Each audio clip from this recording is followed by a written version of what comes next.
بسم اللہ الرحمن الرحیم۔ معزز خواتین و حضرات، السلام علیکم ورحمۃ اللہ وبرکاتہ۔ Islamic educational and research organization IERO کی جانب سے منعقدہ 6 روزہ اسلامک کانفرنس کا آج 5واں دن ہے۔ 5ویں دن کا یہ دوسرا سیشن ہے۔ اس سیشن کا موضوع ہے نئی نسل کی دینی تربیت کیسے۔ اس موضوع پر ہمیں خطاب کرنے کے لیے شہر الہ آباد کی معروف شخصیت سینئر ایڈوکیٹ ہائی کورٹ محترم M قدیر صاحب اور ہندوستان کی جانی پہچانی شخصیت تحریک اسلامی کے سرگرم رکن محترم اعجاز اسلم صاحب تشریف لا چکے ہیں۔ آج کے اس پروگرام میں محترم ظفریاب جیلانی صاحب بھی بطور مہمان خصوصی شریک ہو رہے ہیں۔ ظفریاب جیلانی صاحب بھی تشریف لا چکے ہیں۔ اب ہم اس پروگرام کا آغاز کرتے ہیں تو میں ڈائس پر دعوت دے رہا ہوں بصد و احترام محترم M قدیر صاحب کو۔ محترم M قدیر صاحب سے درخواست ہے کہ حضرات کرم ڈائس پر تشریف لائیں۔ اب میں نہایت مؤدبانہ التماس کرتا ہوں محترم اعجاز احمد اسلم صاحب سے کہ حضرات کرم ڈائس پر تشریف لائیں۔ محترم اعجاز احمد اسلم صاحب۔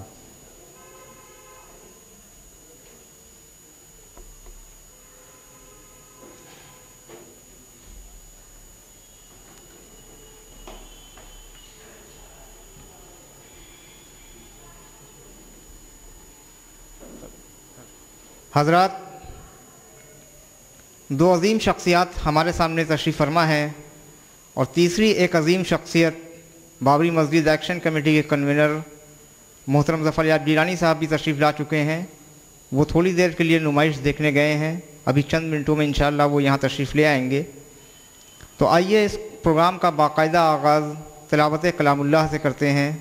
تلاوت کلام اللہ کے لیے اور اس کے ترجمے کے لیے میں دعوت دے رہا ہوں حافظ محمد عثمان صاحب کو۔ حافظ محمد عثمان صاحب تشریف لائیں اور تلاوت قرآن پاک سے اس جلسے کا آغاز فرمائیں۔ حافظ محمد عثمان صاحب۔ اعوذ باللہ من الشیطان الرجیم،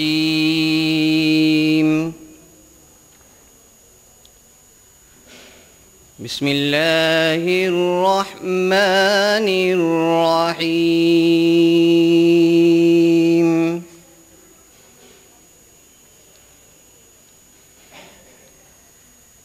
كما أرسلنا فيكم رسولا منكم يتلو عليكم آياتنا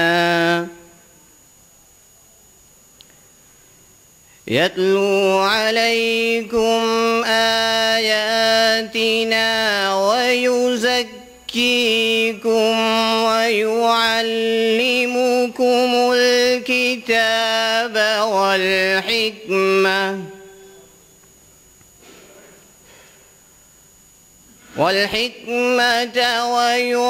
ويعلمكم ما لم تكونوا تعلمون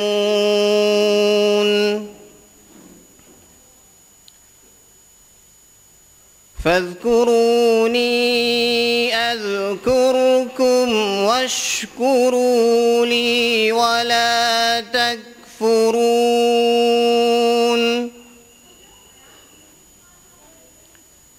فاذكروني أذكركم واشكروا لي ولا تكفرون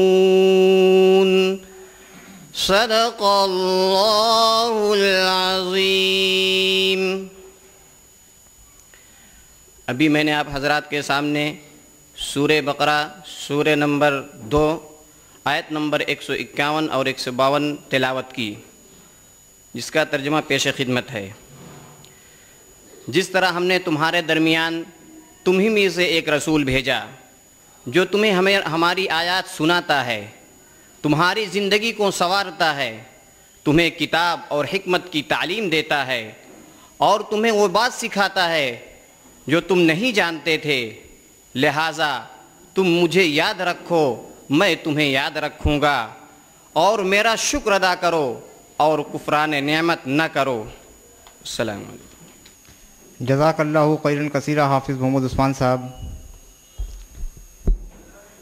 حضرات، ابھی آپ نے سورہ بقرہ کی آیات اور اس کا ترجمہ سماعت فرمایا۔ ان آیات میں اللہ سبحانہ و تعالیٰ نے محمد صلی اللہ علیہ وسلم کا ذکر جس انداز میں کیا ہے وہ ہے رسول صلی اللہ علیہ وسلم ہمارے لیے معلم بنا کر بھیجے گئے، اور معلم کا طریقہ کیا تھا؟ وہ تمہیں ہماری آیات پڑھ کر سناتا ہے، یعنی قرآن کریم کی آیات کی تلاوت تمہاری زندگی کو سنوارتا ہے اور تمہیں کتاب و حکمت کی تعلیم دیتا ہے۔ یہ 3 سٹیجز ہیں زندگی کو سنوارنے کی، بچوں کی تربیت کرنے کی، لوگوں کی، افراد کی تربیت کی۔ آج اسی موضوع پر ہم گفتگو کرنے جا رہے ہیں، نئی نسل کی دینی تربیت کیسے۔ تو اس سے پہلے کہ میں اپنے معزز مقررین کو دعوت سخن دوں، میں آپ کے سامنے تقویٰ اسلامک اسکول کے کلاس 3 کے ایک بچے کو پیش کرنا چاہتا ہوں۔ میں لاریب جمال کو آواز دیتا ہوں۔ لاریب جمال ڈائس پر آئیں اور اپنی گفتگو انگریزی میں پیش کریں۔ ان کا موضوع ہے education for both the worlds. اعوذ باللہ من الشیطان الرجیم، بسم اللہ الرحمن الرحیم۔ رب اشرح لی صدری ویسر لی امری واحلل عقدۃ من لسانی یفقہوا قولی۔ السلام علیکم ورحمۃ اللہ وبرکاتہ۔ Peace be upon him and the mercy of Allah and his blessing. My name is Muhammad Lareeb Jamal. I study in class 3B in Taqwa Islamic School. I am going to present before you a short speech. The topic of my speech is education for both the worlds. The parents try to fulfill all the needs of their children in the best possible way. The parents want their children to be successful in all the spheres of life. They give them best education so that they may become successful. All these attempts remain confined to the success of this world only. And what about the success in the next world? Success today just means to gain a lot of money and spend life in luxuries, and for this purpose parents send their children to school where they think their children would become money-making machine. But what is happening in these schools? Here the children say prayer, which have words full of shirk. However, Allah subhanahu wa ta'ala says in Surah Tahrim, chapter number 66, verse number 6, Ya ayyuhallazina amanu qu anfusakum wa ahlikum nara. O you believe, save yourselves and your families from a fire. In such school, children are compete with each other in being as so-called as possible, as modern as possible, even if in meaningless clothes, drinking, going out for parties, etc. In some school, children are exposed to pressures of Western culture. The result is that they suffer from identity crisis, which is crucial for mental, emotional, personality development. When children impart just for education, then they become very materialistic. Also comes a big gap between them and Islam. Such children have a very poor relationship with Quran and Sunnah, which result in harm in both the world. And thus attempt success just this world result in a great loss and a despair in hereafter. So it's time we started thinking about success in both the world. It could be just by education for both the worlds. So there should be many schools which provide modern education as the best education with Quran and Sunnah. May Allah subhanahu wa ta'ala guide and understand the importance of Quran and Sunnah education. I would like to end my talk with a beautiful dua of the Quran mentioned in Surah Baqarah, chapter number 2, verse number 201. Rabbana atina fid dunya hasana wa fil akhirati hasana wa qina azaban nar. Our Lord, give us good in this world and good in hereafter, and save us from the torment of the fire. Ameen. Jazakumullahu khaira wa akhiru da'wana and alhamdulillahi rabbil alameen. Wassalamu alaikum wa rahmatullahi wa barakatuh.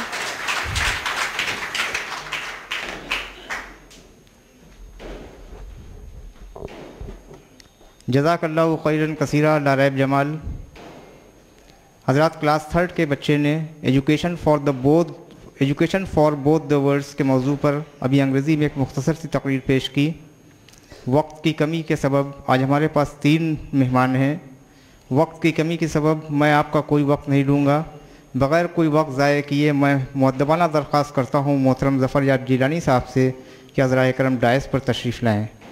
محترم ظفر یاب جیلانی صاحب سے درخواست ہے کہ عذرائے کرم dice پر تشریف لے آئیں۔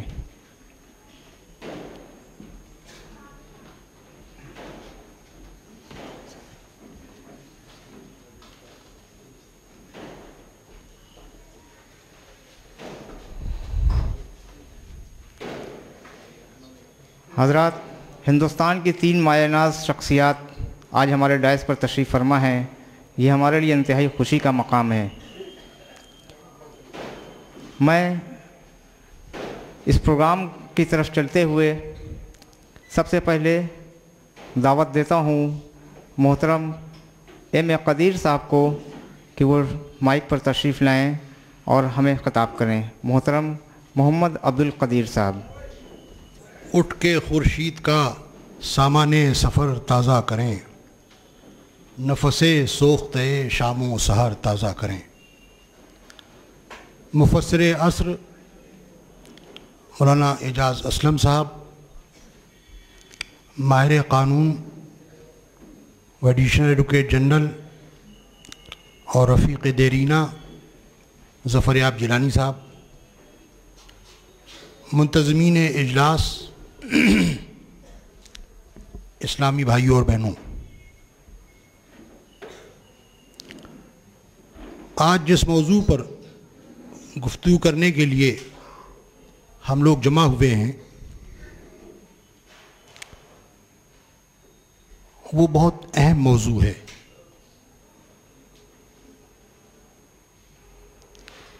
میں اپنی بات مغرب کے ایک بہت بڑے شاعر اور فلسفی کے قول سے شروع کرتا ہوں۔ فریڈرک نیتشے۔ اقبال نے بھی بانگ درا میں ایک نظم نیتشے کے عنوان سے لکھی ہے۔ وہ کہتا ہے کہ my time is not yet, ابھی تک میرا وقت نہیں آیا ہے۔ Only day after tomorrow belongs to me، صبح فردا کے بعد جو دن آئے گا پرسوں، وہ دن میرا ہوا۔ ظاہرہ چھوٹا سا جملہ ہے، بہت آسان سا، لیکن اس کے بطن میں بڑے معنی پنہاں ہیں۔ یعنی آج میرا وقت نہیں ہے، یہ لمحہ میرا نہیں ہے۔ کیوں؟ یہ لمحہ تو تحریک اور عمل کا لمحہ ہے۔ کل آج جو تحریک یا عمل ہوا ہے اس کا محاسبہ اور تجزیہ ہوگا، تب پرسوں یہ معلوم ہوگا کہ میرا آج کا لمحہ کیا تھا، کتنا تھا، کتنی اہمیت تھی۔ اس وجہ سے زندہ قوموں کی تاریخ کا غائرانہ مطالعہ یہ بتاتا ہے کہ جنہوں نے اپنے رہتے وقت میں بہترین لمحوں میں فکر آئندہ کی ہے اور نئی نسلوں کی تعلیم و تربیت کے بارے میں سوچا ہے، کوئی خطوط متعین کیے ہیں، کوئی تدابیر روشن کی ہیں، اس پر فیصلہ ہوگا کہ وہ ملت کتنی بیدار تھی۔ یہاں تک کہ ایک سن رسیدہ مالی بھی جب اس کے درخت پختہ ہو جاتے ہیں تو ان کے سوکھنے سے پہلے نئے پودوں کی آبیاری کرنے لگتا ہے۔ تو بڑی بدقسمت یا محروم ہے وہ قوم جو اپنے وقت رہتے یا اپنے بیسٹ ٹائم میں اپنی نسل کی آبیاری کی فکر مند نہ ہو۔ اس ضمن میں اگر دیکھا جائے تو یہ معلوم ہوگا کہ آج معلومات کا دور ہے۔ گزشتہ 50 سال میں، نصف صدی میں معلومات کا ایک ایسا آتش فضا پھٹ پڑا ہے جس نے ظاہرہ گزشتہ علوم کو آؤٹ وٹ کر دیا ہے، لیکن ان میں علوم کم اور معلومات زیادہ ہیں۔ آج کائنات کا مشاہدہ اس قدر ہو چکا ہے کہ باریک سے باریک، چھوٹی سے چھوٹی چیز کا بڑا سے بڑا مطالعہ ہو چکا ہے، اس کی باریکیوں کا۔ ایک چھوٹے سے ذرے میں، ایٹم میں کیا کیا ہے، اس کی کیا طاقت ہے، اور یہ کائنات کو کیسے متزلزل کر سکتا ہے، یہ معلومات ہمیں فراہم ہو چکی ہے۔ قدرت انسان کی ذہنی بلوغت کی مناسبت سے کائنات کے انکشافات کرتی ہے۔ 1669 سے پہلے ساری دنیا نے درخت سے سیب گرتے دیکھا تھا، مگر قدرت نے ودیت کر دی تھی کہ جب نیوٹن اس کو دیکھے گا، اس کے تجسس سے ہم کائنات پر یہ راز افشا کریں گے کہ کوئی چیز قوت کشش بھی ہے۔ 1669 سے پہلے یہ ضرورت نہیں تھی کہ انسان کو یہ بات بتائی جائے۔ اس شخص کو تجسس ہوا، اور آج کائنات کے جتنے بھی ہم نے کہکشاؤں پر کمند ڈالی، ہم نے چاند پر کمند ڈالا، آج مارس پر پہنچ رہے ہیں، ہمارا ملک بھی پہنچ رہا ہے۔ تو اس دور میں کیا ہم اپنی نئی نسل کو خودرو پودوں کی طرح اپنے آپ اگنے دیں گے، یا ان کی تراش خراش کریں گے، یا ان کی اسکیمنگ کریں گے؟ اس لیے آج یہ موضوع بہت اہم ہے، کیونکہ تعلیم تربیت کے بغیر بیگانہ ہے، اور تربیت تعلیم کے بغیر مفلس ہے۔ اس لیے دونوں کا رشتہ، دونوں کا امتزاج شخصیت کی تشکیل کے لیے ضروری ہے۔ لہذا سب سے پہلے کہا جاتا ہے، میں اپنی تحریر نوٹس لایا تھا، مگر چونکہ اتنے بڑے بڑے مقررین بیٹھے ہوئے ہیں، میں ضرورت نہیں سمجھتا کہ اس وقت اس کو پیش کیا جائے۔ میں زبانی کچھ باتیں عرض کرتا ہوں، بات تو ان کی سننا ہے، میں تو تمہیداً کچھ باتیں کہہ دیتا ہوں تاکہ ایک ماحول بن جائے، ایک ذہن بن جائے کہ ہم اس بالیدگی سے ان کی باتیں ریسیو کر سکیں۔ تو تربیت تو ماں کی گود سے شروع ہوتی ہے، ماں کی گود سے کیسے شروع ہوتی ہے؟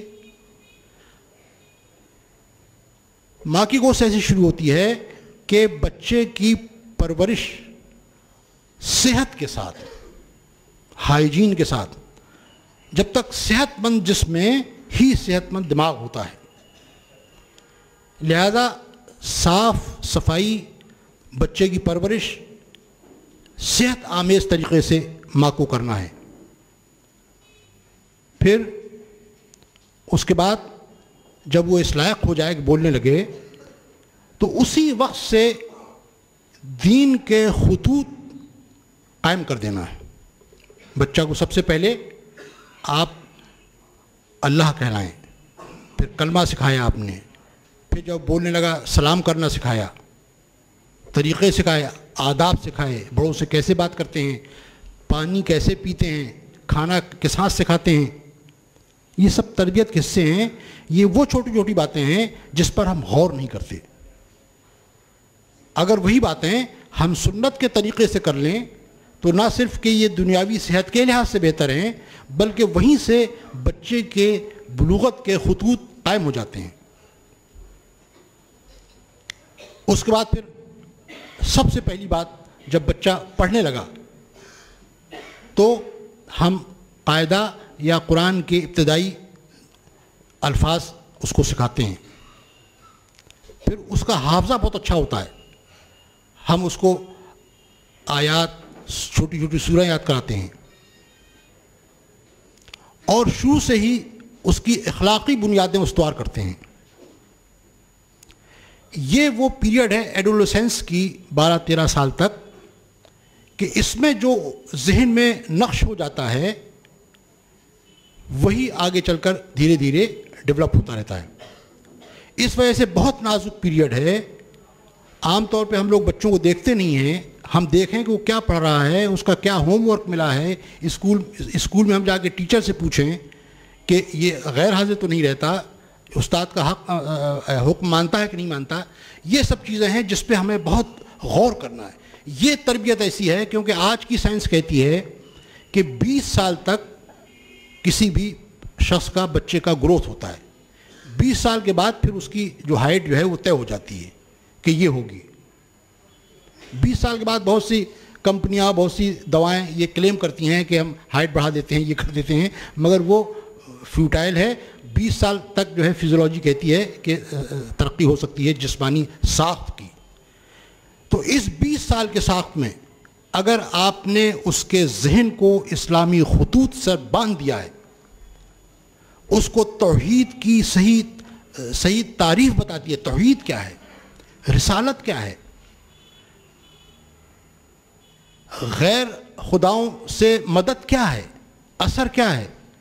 اس وجہ سے اگر اس کا ذہن, اب کل وہ بڑے اسکول میں جائے گا, انگریزی اسکول میں جائے گا, کالج میں جائے گا, وہاں پر کلچر سبجیکٹ کے نام سے دوسرے مذہب کی باتیں سکھائی جائیں گی.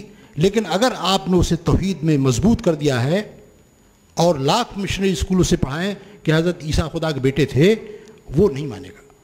وہ تو کہے گا کہ بھائی وہ ایک پیغمبر تھے, ان کی حیثیت جو قرآن نے بتائی ہے وہی تھی. تو اس وجہ سے میں آپ سے خاص طور سے عرض کرتا ہوں کہ اس ایج میں ہم اپنے بچوں کے بارے میں زیادہ فکر مند نہیں رہتے ہیں. اس کی ایک ایک ایکٹیویٹی پر آپ کی نظر رہنا چاہیے اور آپ کو یہ دیکھنا ہے کہ اس کا شعور اسلامی طرز پر, اسلامی خطوط پر بن رہا ہے یا نہیں.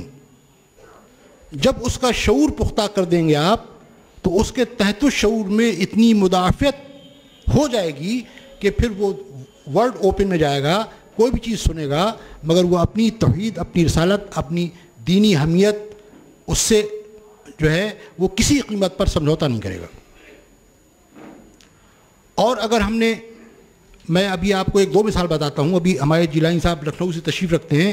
وہاں کے ایک پرو وائس چانسلر ہمارے الہ آباد کے ہیں, انہوں نے مجھ سے یہ بات بتائی کہ ایک شخص کا, ایک لڑکے کا وہاں تقرر ہوا اور وہ B Tech M Tech first class کیے ہوئے تھا, اس کا تقرر ہو گیا اور جب اس سے انٹرویو کے طور پر میں بلایا گیا تو وہ اسلام کے بیسک فیچر سے واقف نہیں تھا, بیسک ایلیمنٹ سے. ابھی کچھ دن پہلے یہاں پر ایک وفد آیا تھا ٹیچرز کا, انہوں نے ورکشاپ کیا تھا. تو ایک چھوٹا سا ادارہ ہمارے سامنے ہے, اردو گھر, انہوں نے کہا ہم اس کو ہمیں دے دیے, کچھ باہر سے طلبہ ٹیچرز آئے, ہم نے دے دیا. ہم بھی گئے وہاں. تو ایک ٹیچر حیدرآباد سے آئے تھے, وہ جو ہے ایم اے پی ایچ ڈی تھے, یونیورسٹی میں اردو پڑھاتے تھے. انہوں نے کہا کہ ہم اقبال کا کلام پڑھا رہے تھے, اسی درمیان میں ہم نے بچوں سے پوچھا, بی اے کے طالب علموں سے, کہ وہی کیا ہے. تو اس نے کہا کہ ہمیں حیرت ہوگی کہ پورے کلاس میں ایک مسلم بچہ بھی, سب مسلم بچے تھے, یہ نہیں بتا پایا کہ وہی کیا ہے. اس وجہ سے ہمیں ایم اے اور بی ٹیک اور سب علوم چاہیے, لیکن اگر وہ علوم مائنس دینی علوم ہیں, اگر کوئی شخص اپنے بہت سے بڑا عہدے پر ہے اور وہ جا کے مندر میں ٹیکا لگاتا ہے اور پوجا کرتا ہے, تو وہ خواہ بہت بڑا سائنٹسٹ یا راشٹرپتی ہو, اس کا ہماری ملت سے تشخص نہیں ہے. تو آپ کے ایسا شعور, ایسا تحت شعور بنانا ہے بچوں کو کہ ان کا تشخص ملت سے قائم رہے. یہ واقعہ میں اکثر بتاتا ہوں اور بہت پرمانی ہے اس لیے بتاتا ہوں کہ خوشونت سنگھ ایک بہت بڑا صحافی ہے, 98 سال کا ہے. 98 سال میں اس نے بھی ایک کتاب لکھی ہے اس سے پہلے ایک بہت بڑا صحافی تھا ہندوستان کا جو انگلینڈ میں بس گیا تھا, وہاں کی نیشنلٹی رہی تھی, نراج سی چودھری. اس نے 100 سال کی عمر میں کتاب لکھی. اس سے زیادہ معمر کتاب لکھنے والوں کوئی تاریخ نہیں ہے. 98 سال کا یہ اور 100 سال کا وہ. تو جب گولڈن ٹیمپل میں بلو اسٹار کا ایکشن ہوا, فوج نے حملہ کیا, اس نے اپنا پدم بھوشن واپس کر دیا. صحافی اس کے پاس گئے اور کہا کہ صاحب آپ نام کے سکھ ہیں, نہ آپ گولڈن ٹیمپل جاتے ہیں, نہ گرو گوبند صاحب کو آپ مذہبی کتاب مانتے ہیں, نہ آپ سکھزم یا کسی مذہب کو مانتے ہیں, آپ غیر مذہب ہیں, تو آپ نے اس پر کیوں واپس کیا؟ معلوم اس نے کیا جواب دیا؟ اس نے آپ وجہ فرما رہے ہیں, میں سکھ مذہب نہیں مانتا, میں گولڈن ٹیمپل نہیں جاتا, میں گرو گوبند صاحب کو کوئی دینی مذہبی کتاب نہیں مانتا, لیکن میں اپنی قوم سے, اپنی ملت سے اپنا تشخص برقرار رکھنا چاہتا ہوں. لہذا سارے علوم بچوں کو دیجیے, جتنے بھی علوم آج کے دن ہیں. ایک مسئلہ یہ بھی ہے کہ صاحب انٹر پاس کیا اور کوئی کورس کر لیا اور جا کے نوکر ہو گئے, وہ بڑے بڑے تنخواہ پا رہے ہیں, اور پھر جس نے بی اے کیا, ایم اے کیا, پی ایچ ڈی کیا, سارے علوم اس کے پاس ہیں, وہ ملازمت کی تلاش میں ہے. تو بڑا ایک اکنامک ڈسبیلنس پیدا ہو گیا. تو ہم سمجھتے ہیں کہ صاحب یہ علوم شاید بیکار ہیں, اور یہ نو, علم کی تو کبھی علم اور معلومات میں فرق ہے. تو بنیادی بات یہ ہے کہ آپ سارے علوم, سارے معلومات اور پیشہ ورانہ جتنے بھی علوم ہیں حاصل کریں, لیکن بنیاد یہی رہے کہ اگر آپ کا اسلامی تشخص نہیں رہا اور آپ اپنے مذہب سے, اپنے دین سے دستبردار ہو گئے, تو وہ ہماری ملت کے لیے کسی کام کا نہیں, اپنے لیے ذاتی مفاد کے لیے وہ کوئی بہت بڑا ملینر ہو سکتا ہے. تو آپ کو اپنے بچوں کی, اپنی نئی نسل کی تربیت میں اس بات کا خاص دھیان دینا ہے کہ اس کے اندر ملی تشخص باقی رہے. دوسرا میں ابتدائی بات ایک عرض کر دوں کہ حتی الامکان بچوں کو عربی ضرور پڑھائیے, خواہ قرآن کی خواندگی تک. بہتر تو یہ ہے کہ وہ اتنا پڑھیں, یا ان کے اندر شوق ہے تو وہ خود اندھا پڑھ سکتے ہیں, لیکن اپنی مادری زبان, دیکھیے تربیت کا حصہ سب سے بڑا ہے مادری زبان کا. والٹیئر ایک بہت بڑا مفکر ہوا ہے فرانس کا, اس نے کہا ہے کہ اگر آپ اپنی زبان کے علاوہ دوسری زبانیں نہیں جانتے تو اپنی زبان میں بھی پرفیکشن حاصل نہیں کر سکتے. لہذا کوئی ایک زبان, اور ہماری زبان مادری ہے, اولیت تو میں نے عربی کو دے دی, مگر چونکہ ہمارے کچھ حالات ایسے ہیں کہ اگر ہم ایفورڈ نہیں کر سکتے تو بچے کو مادری زبان بنیادی طور پر جاننا چاہیے. بھلے ہی وہ انگریزی اسکول میں پڑھتا ہو, اس کو اتنی معلومات ضرور ہونا چاہیے اردو زبان کی کہ وہ اپنی تہذیب, اپنے مذہب, اپنی دینیات کی کتابیں پڑھ سکے. پھر اس کے اندر شوق ہوگا تو خود اتنے تراجم, اتنے تفاسیر ہمارے خود مفسر بیٹھے ہوئے ہیں, آ گئی ہیں اردو میں بھی, یوں تو ہر زبان میں آ گئی ہیں, انگریزی میں بھی آ گئی ہیں اور اس میں بھی آ گئی ہیں, کہ ہم مادری زبان پر بچے کو پختہ کریں. ایک زبان اگر انگریزی بھی ہو بہت اچھا ہے, کیونکہ ایک زبان میں آپ کو اتنا کمانڈ ہو کہ آپ محفوظ ضمیر کی ادائیگی کر سکتے ہوں اور اپنے مذہب اور اپنی روایات اور سنن کی تعلیم خود سمجھ سکتے ہوں. اتنی زبان پر گرفت ضروری ہے. لہذا تربیت میں عربی زبان اور اردو زبان, پھر باہر کی ترقی کے لیے انگریزی زبان بھی ضروری ہے. کیوں نہیں, آج مسلمان کسی طرح بھی انگریزی زبان میں کم نہیں ہیں. تو اس وجہ سے یہ تربیت میں تیسری بات کریکٹر سازی اور اخلاق. اگر بہت عالم بنا دیا آپ نے, بہت بڑی ڈگری دے دی, مگر اس کا کریکٹر نہیں ہے اسلامی خطوط پر اور اس کا اخلاق نہیں ہے. آپ کو معلوم ہے کہ قرآن نے انہی کو اکرم کہا, اتقاکم, جن کے ساتھ تقویٰ ہے, اور اخلاق کو حضور صلی اللہ علیہ وسلم نے کہا کہ سب سے اچھا وہ ہے جس کا اخلاق سب سے اچھا ہے.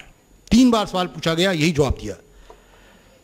دوسرا جو انسانی خصائل ہیں ان کی تعلیم اسی پیریڈ میں آپ کو دے دینا ہے.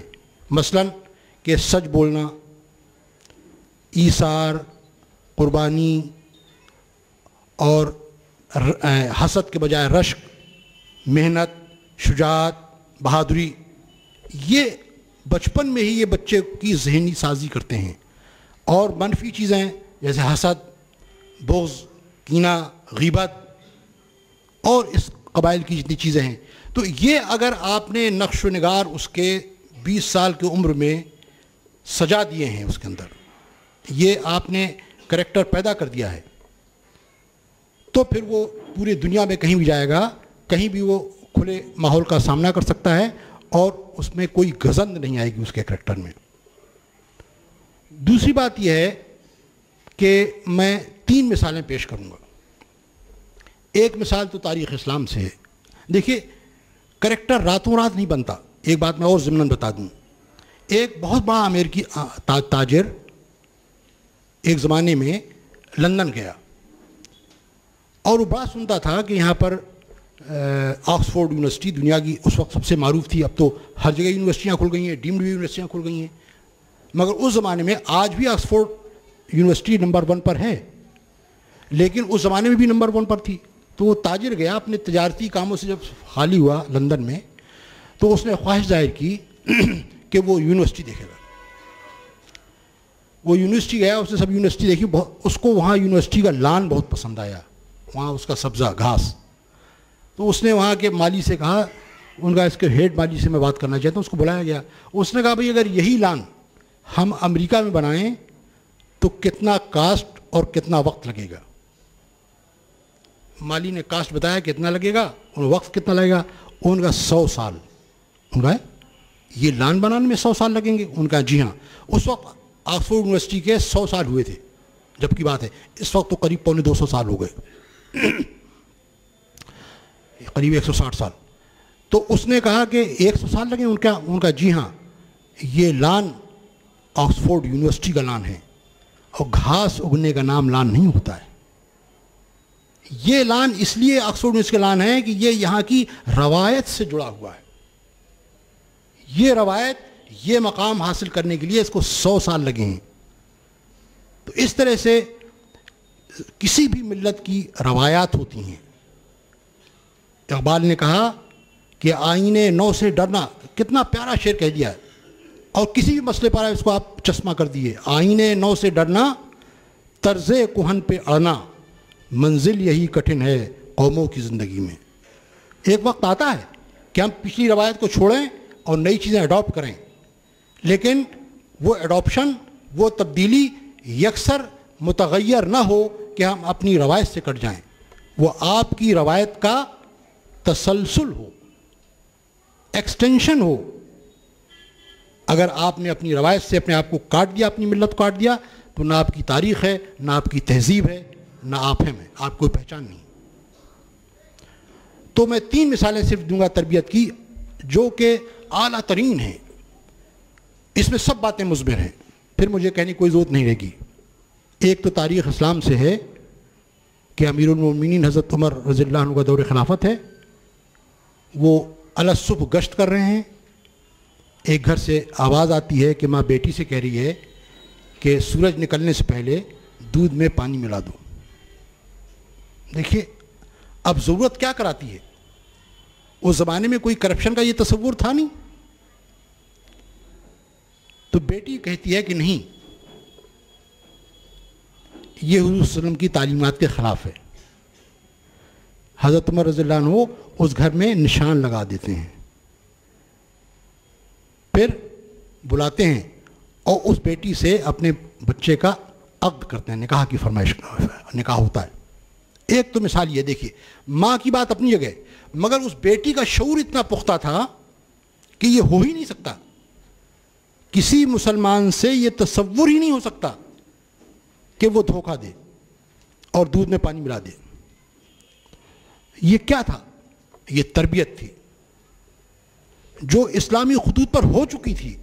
اب خواہ ماں کا ایمان ڈگمگائے، مگر بیٹی کا اتنا پختہ اور راسخ ہے، اس نے ایسا کرنے سے منع کر دیا.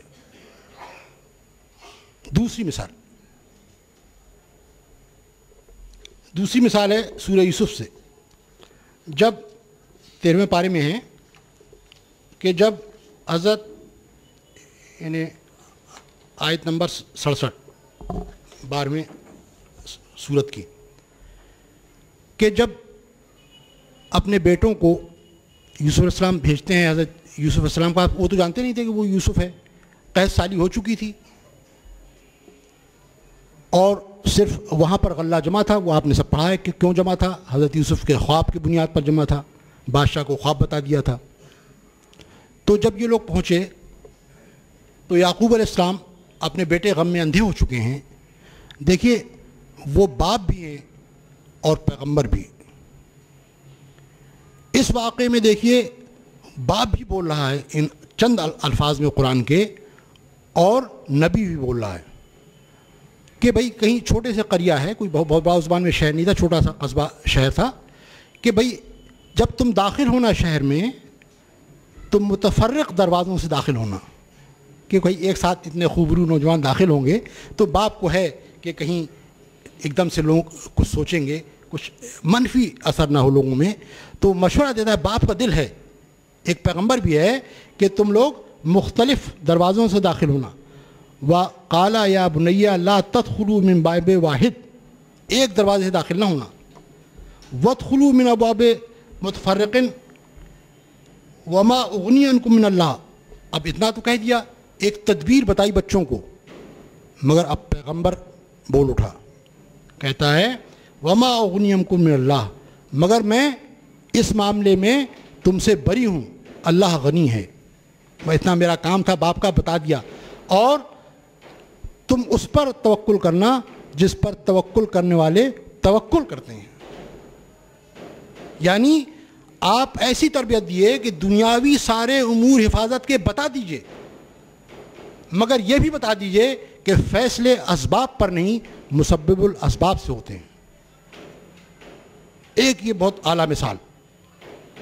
دوسری مثال میں تفصیل میں نہیں جا رہا ہوں، 23 میں سورہ الصافات میں 27ویں سورہ میں، کہ جب حضرت ابراہیم علیہ السلام کے پاس، میں واقعے پہ نہیں جا رہا ہوں، فرشتے انسانی شکل میں آتے ہیں، وہ انہیں عدل حنیذ پیش کرتے ہیں، وہ نہیں کھاتے تو انہیں شک ہو جاتا ہے. ان کی بوڑھی عورت کو بیٹا ہونے کی بشارت دیتے ہیں. وہ کہتے ہیں کہ میں عجوز عقیم، میں بڑھیا اور بانجھ، میرے اس عمر میں اولاد. اس کے بعد اس بوڑھے شخص کے اس بشارت کے مطابق بیٹا ہوتا ہے، اور جب وہ بیٹا چلنے پھرنے کے لائق ہو جاتا ہے تو باپ خواب دیکھتا ہے کہ اسے ذبح کر رہا ہے. اور نبی کا خواب بھی وہی ہوتا ہے.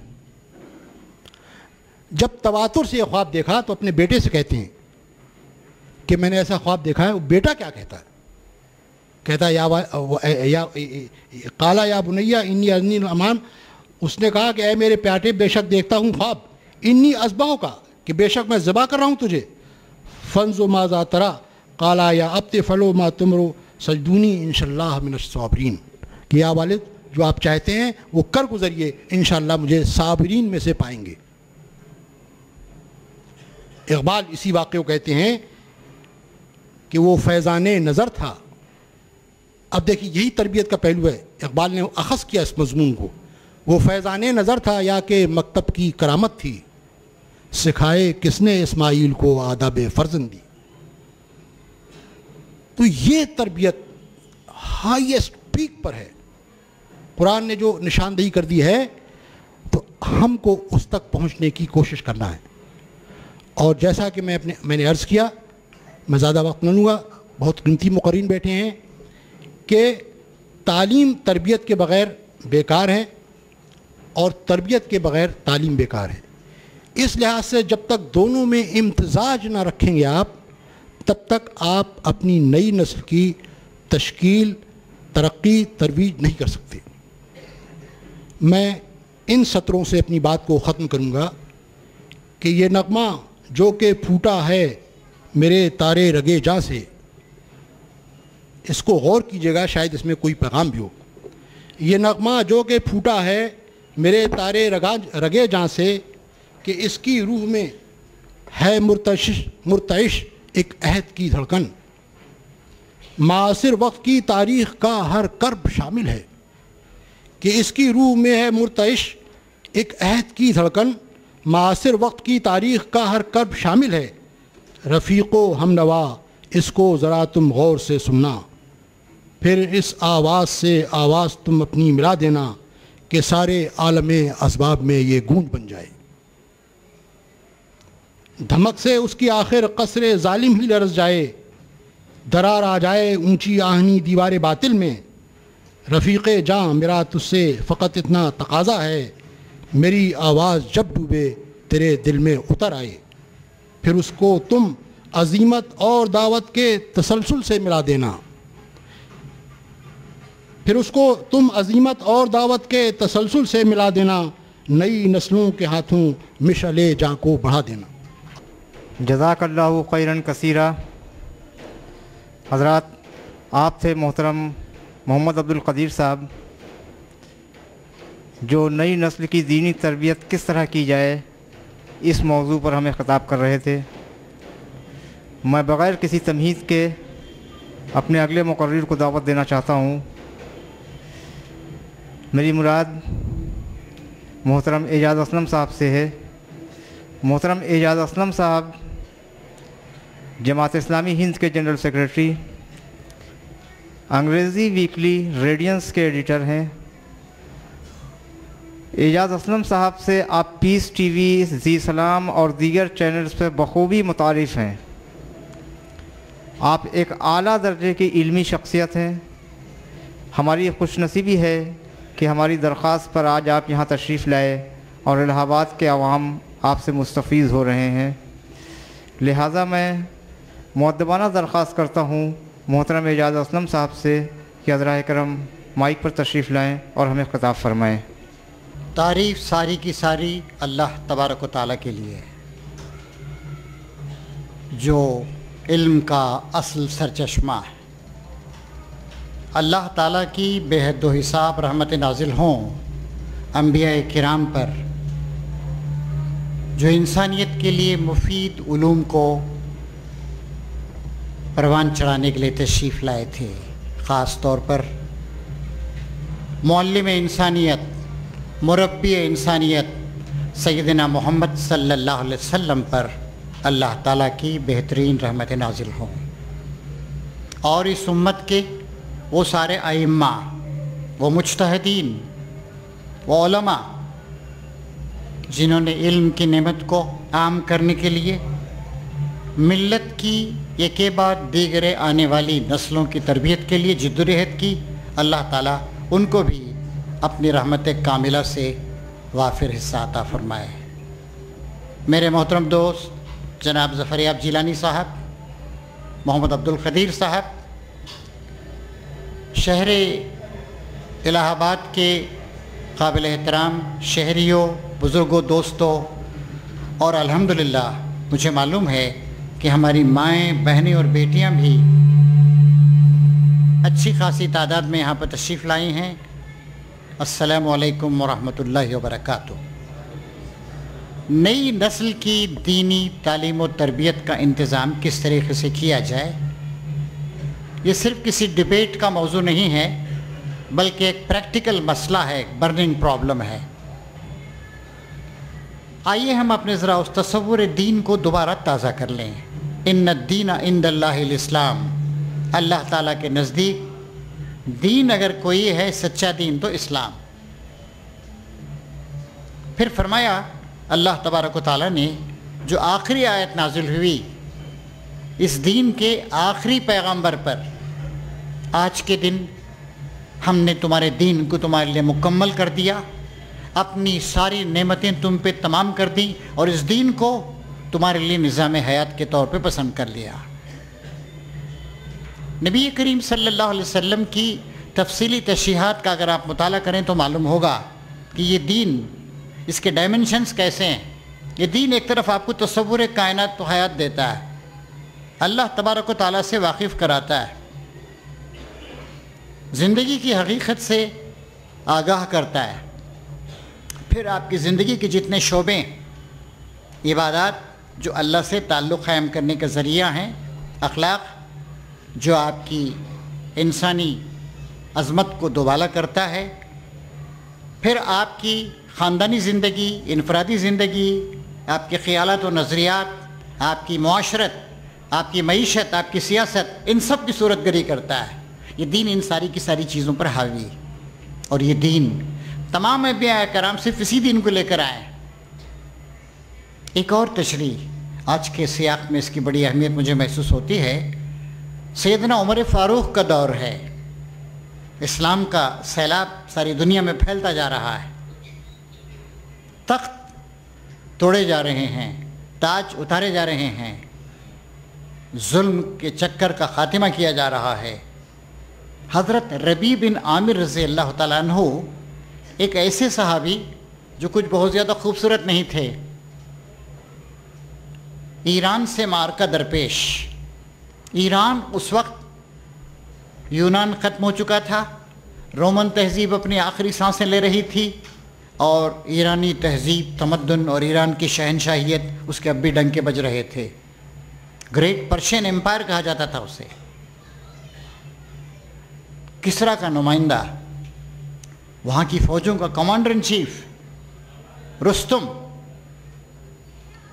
اس کے دربار میں حضرت ربیع بن عامر آتے ہیں، کر و فر کے ساتھ اپنا دربار جمائے ہوئے بیٹھا ہے، ہر طرح کے لوازمات عیش و عشرت ہیں، شان و شوکت کا مظاہرہ ہو رہا ہے۔ ربیع بن عامر رضی اللہ تعالیٰ عنہ اس دین کا پیغام لے کر عمر فاروق رضی اللہ تعالیٰ عنہ کے نمائندے بن کر تشریف لے آتے ہیں۔ فخر و غرور کی تصویر بنے ہوئے پوچھتا ہے، کس لیے آئے ہو؟ اے عرب کے جاہل غیر متمدن لوگوں، ہماری تہذیب و تمدن کو برباد کرنے کے لیے آئے ہو؟ ہماری بادشاہت کا خاتمہ کرنے کے لیے آئے ہو؟ ہمارے اس مثالی نظام، آئیڈیل وے آف لائف کو تباہ کرنے کے لیے آئے ہو؟ نہیں، ہمیں اللہ نے بھیجا ہے، ہم اپنے طور پہ نہیں آئے، اور بریکٹ میں ہم منڈیاں تلاش کرنے کے لیے نہیں آئے ہیں، کارخانے قائم کرنے کے لیے نہیں آئے ہیں۔ حضرت ربیع بن عامر نے اسلام کی سچی عکاسی کرتے فرمایا، ہم کو اللہ نے بھیجا ہے تاکہ لوگوں کی بندگی سے لوگوں کو آزاد کرائیں اور ان کو اللہ وحدہ لا شریک کا بندہ بنائیں۔ یہ ہے اسلام کا اور دین اسلام کا سب سے بڑا اسلامی پیغام۔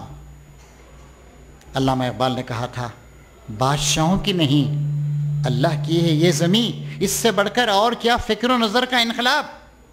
بادشاہوں کی نہیں اللہ کی ہے یہ زمین۔ تم لوگوں نے اپنے جیسے انسانوں کو اپنا غلام بنا لیا ہے۔ ہم انہیں اللہ وحدہ لا شریک کا جو مالک و خالق و پروردگار و حاکم کائنات و معبود حقیقی ہے، اس کا ہم بندہ بنانے کے لیے آئے ہیں، ساری دنی ہوئی بندگیوں کا خاتمہ کرنے کے لیے آئے ہیں۔ دوسری بات آپ نے ارشاد فرمائی، دوسرا نقطہ اس دین کی خصوصیت کا، دنیا کے نظریات، عقائد اور مذاہب نے انسان کی نظر کو محدود بنا دیا ہے، اور آج کے دور میں آپ کہہ سکتے ہیں eat and drink and be merry for tomorrow do will die, کھاؤ پیو موج مستی کر لو کہ کل تو مر جانا ہے۔ زندگی کے مقصد سے آگاہ نہیں ہے انسانیت، زندگی کا کوئی آبجیکٹیو نہیں ہے، ہر طرح کی خرابیاں، اباہیت، ہیڈونزم، ہر چیز جائز، بے حیائیاں، بدکاریاں، فحاشیاں، ظلم، استحصال، نام لیا جا رہا ہے بیسک ہیومن رائٹس کا، ڈیموکریسی کو انٹروڈیوس کرنے کا، اور عراق کو چکنا چور کر دیا، افغانستان کی اینٹ سے اینٹ بجا دی، ویتنام گئے تو اپنے 60,000 افراد کھو کر ان کے 25 سے 30 لاکھ افراد کو مارا۔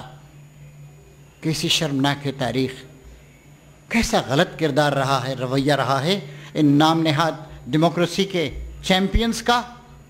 انہوں نے کہا کہ ہم دنیا کے لوگوں کی نظروں کو وسعتیں دینے کے لیے آئے، زندگی اور زندگی کا کر و فر، اس کی شان و شوکت اور کھانا پینا سب کچھ نہیں ہے، اصل زندگی آخرت کی ہمیشہ ہمیشہ کی زندگی، انسان کی نظر کو وسیع کرنے کے لیے آئے، اصل دنیا نہیں ہے آخرت ہے، ہزاروں لاکھوں کروڑوں اربوں سال کی زندگی۔ اور تیسری بات، دنیا کے مذاہب نے، دھرموں نے، نظریات نے، فلسفوں نے مختلف زنجیروں میں جکڑ دیا ہے انسانیت کو۔ اور ایک اور جگہ قرآن شریف میں اللہ تعالیٰ نے فرمایا، یہ نبی جو آیا ہے یہ تمہیں